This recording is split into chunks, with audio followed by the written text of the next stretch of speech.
வணக்கம் அன்பர்களே. 2024 பிப்ரவரி மாத ராசி பலன்கள். இந்த பதிவை இப்பவே போடுவதற்கு காரணம், அதன் பலன்களை முன்கூட்டியே தெரிந்து கொண்டு அதற்கு தகுந்த மாதிரி செயல் திட்டம் தீட்டி புத்திசாலித்தனமாக செயல்பட வேண்டும் என்பதற்காகத்தான். நிறைய பேருக்கு சந்தேகம் வருகிறது, ராசியை வச்சு பலனை பார்ப்பதா லக்னத்தை வைத்து பலனை பார்ப்பதா அப்படி என்று. ராசி என்பது சந்திரனை வைத்து, அதாவது உங்களுடைய மனதின் மூலமாக கிடைக்கக்கூடிய பலன்கள். லக்னம் என்பது உங்களுடைய உயிர் ஆத்மார்த்தமாக கிடைக்கக்கூடிய பலன்கள். ஒரு ரயில் பயணத்துக்கு எப்படி 2 தண்டவாளங்கள் முக்கியமோ அதே போல துல்லிய பலனை அறிய ராசி மற்றும் லக்னம் ரெண்டுமே நமக்கு இம்பார்ட்டன்ட். நம்முடைய சேனலை நீங்கள் ஃபர்ஸ்ட் டைம் பார்ப்பவர்கள் என்றால் மறக்காம சப்ஸ்கிரைப் பண்ணிக்கிங்க.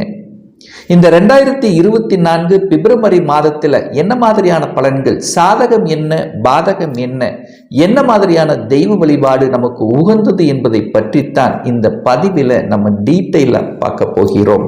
விருச்சிக ராசி அன்பர்களே, இந்த 2024ஆம் ஆண்டு பிப்ரவரி மாதம் எப்படி இருக்கும் அப்படின்னு பார்க்கும் பொழுது, உங்க ராசிநாதன் அப்படின்னு சொல்லக்கூடியவர் தான் செவ்வாய் பகவான். அந்த செவ்வாய் பகவான் குருவினுடைய வீட்டில் உட்கார்ந்திருக்கார். அப்போ குருவினுடைய வீட்டில் செவ்வாயினுடைய வீட்டிலையும் குரு அமர்ந்து கொண்டு பரிவர்த்தனை பெற்று பரிவர்த்தனை யோகத்துடன் இருக்கக்கூடிய ஒரு அற்புதமான ஒரு மாதம். இந்த துலாம் ராசி என்பர்களுக்கு யோகத்தை தரக்கூடிய ஒரு கிரகம் அப்படின்னா அந்த செவ்வாய் பகவானும் குருவும். அந்த 2 பேரும் வீட்டை பரிமாறி, அதாவது பரிவர்த்தனை பெற்றிருக்கக்கூடிய இந்த காலகட்டத்தில் தொட்டது துளங்கக்கூடிய தன்மை, நினைத்த காரியங்கள் ஈடேறும், உங்களுடைய மனம் எண்ணம் செயல் சிந்தனைகள் திறப்பாக இருக்கக்கூடிய தன்மை. அதே சமயத்தில் இந்த பிப்ரவரி 5ஆம் தேதி என்று உங்க ராசிநாதன் எங்க போய் அமர்கிறார்னா 3ஆம் இடத்துக்கு போறார். அங்க உச்ச பலம் பெற்று வலிமையோடு இருக்கக்கூடிய ஒரு நல்ல மாதம். அப்போ ராசி அதிபதி உச்ச பலத்தோட வலிமையாக இருக்கக்கூடிய இந்த காலகட்டத்தில் அது யாரோட சேர்ந்திருக்காருன்னா புதன் பகவானும் சூரியனோட சேர்ந்திருக்கார். அப்போ சூரியனுங்கிறது உங்களுக்கு 10க்குரியவன், புதனுங்கிறது 11க்குரியவன். லாபஸ்தானத்தின் அதிபதியோட சேர்க்கும் போது தொழிலில் ஒரு நல்ல வளர்ச்சியை கொடுக்கக்கூடிய தன்மை. நீங்க செய்யக்கூடிய எந்த தொழிலாக இருந்தாலும் அந்த தொழிலில் ஒரு விரிவுபடுத்துறது, அதன் மூலமாக லாபத்தை அனுபவிப்பது, தொழிலுக்கு தேவையான அத்தனை விஷயங்களும் நீங்கள் எதிர்பார்த்த விஷயங்கள் அத்தனையும் நடக்குங்கிறது தான் இந்த மாதத்தினுடைய தன்மை. சரி, தனம் பொருளாதாரம் சார்ந்த விஷயத்தில் திருப்திகரமாக இருக்குமா அப்படின்னு பார்க்கும் பொழுது, அந்த 2ஆம் இடம் என்பது தனத்தை கொடுக்கக்கூடிய ஒரு இடம்.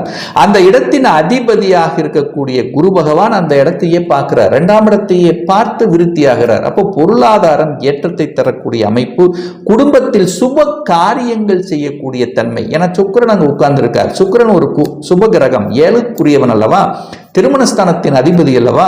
அப்போ அந்த சுக்கிரன் குடும்பஸ்தானத்தில் அமர்ந்திருக்கின்ற காரணத்தால குடும்பத்துக்கு தேவையான பொருள்கள், என்னென்ன பொருள்கள் வாங்கணும்னு நீங்க ஆசைப்பட்டீங்களோ அந்த பொருள்கள் எல்லாம் வாங்குவதற்கு ஒரு உகந்த காலம் அப்படின்னு சொல்லணும் இந்த விருச்சிக ராசி அன்பர்களுக்கு.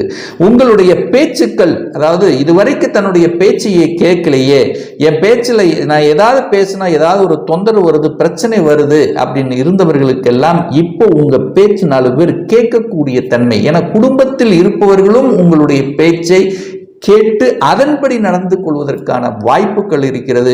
குடும்பத்தில் கணவன் மனைவி பிரிந்தவர்கள் எல்லாமே ஒன்று சேர்வதற்கான வாய்ப்புகள் இந்த மாதம் உங்களுக்கு சிறப்பாக இருக்கிறது அப்படிங்கிறத ஸ்ட்ராங்கா சொல்லலாம். அங்க செவ்வாய் இருக்கிறதுனால சகோதர சகோதரிகளுடன் இணக்கமாக, அல்லது உங்க குடும்ப உறுப்பினர்கள் அனைவரும் சேர்ந்து ஏதாவது ஒரு தொழிலை செய்யணும் அப்படின்னு ஆசைப்பட்டீங்கன்னா அது சக்சஸ் ஆகக்கூடிய ஒரு காலகட்டம் தான். 3ஆம் அதிபதி என்று சொல்லக்கூடிய அந்த சனி பகவான் 4ஆம் இடத்துல தனக்கு 2ஆம் இடத்தில் இருக்கார். அப்போ 3ஆம் இடத்தில் சூரியனும் புதனும் இணைவு பெற்று புதனாதித்ய யோகத்துடன் இருக்கக்கூடிய தன்மை. அப்போ உங்க முயற்சியினால தொழில விருத்தி ஏற்படுத்தும். சோ என்ன மாதிரியான விருத்தி நீங்க ஏற்படுத்தணும், இன்னும் அடிஷனல் ஒரு ஏதாவது ஒன்று ஆரம்பிக்கணும்னாலும் இது உகந்த காலமாகத்தான் தென்படுகிறது. அரசு ரீதியான அந்த விஷயத்தில் இருக்கின்றவர்கள், அது ஒரு புதிய ஒப்பந்தங்களை நீங்கள் எதிர்பார்த்தீங்கன்னா அந்த ஒப்பந்தங்கள் கிடைப்பதற்கான வாய்ப்புகள் இருக்கிறது. 3ஆம் இடத்தில் புதன் உட்கார்ந்திருக்கார் அல்லவா, அந்த புதன் என்பது வியாபார நுணுக்கத்துக்கு ஒரு கிரகம் அப்படின்னு சொல்லலாம்.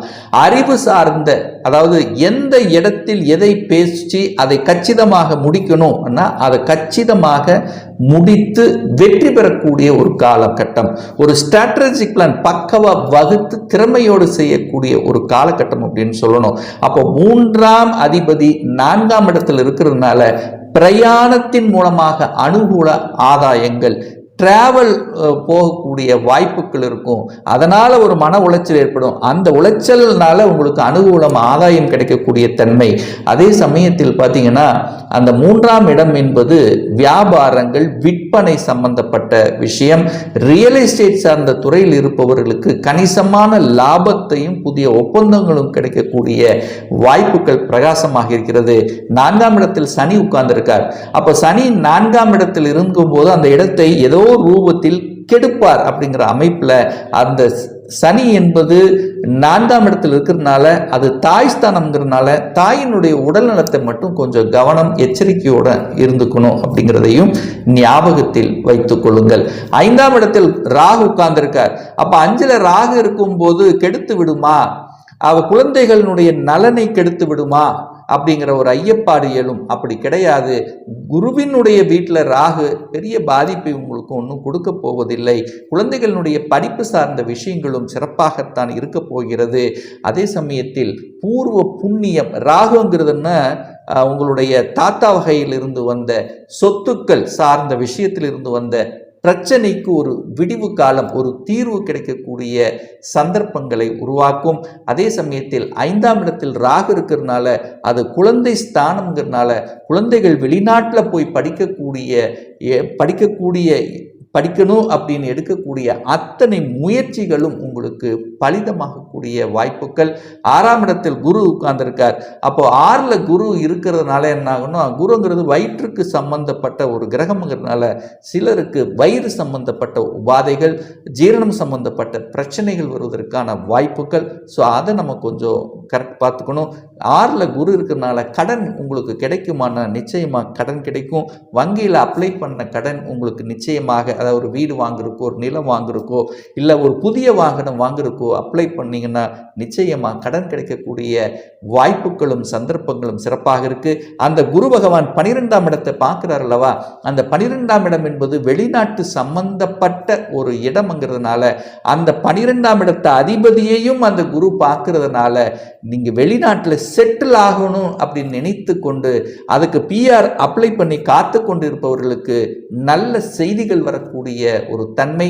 வெளிநாட்டில் வேலை பார்ப்பவர்கள் வேலை மாறணும் அல்லது வேலையில் ஏதாவது ஒரு விஷயத்தில் நல்லவைகள் நடக்கக்கூடிய தன்மைகள் உங்களுக்கு சிறப்பாக இருக்கு.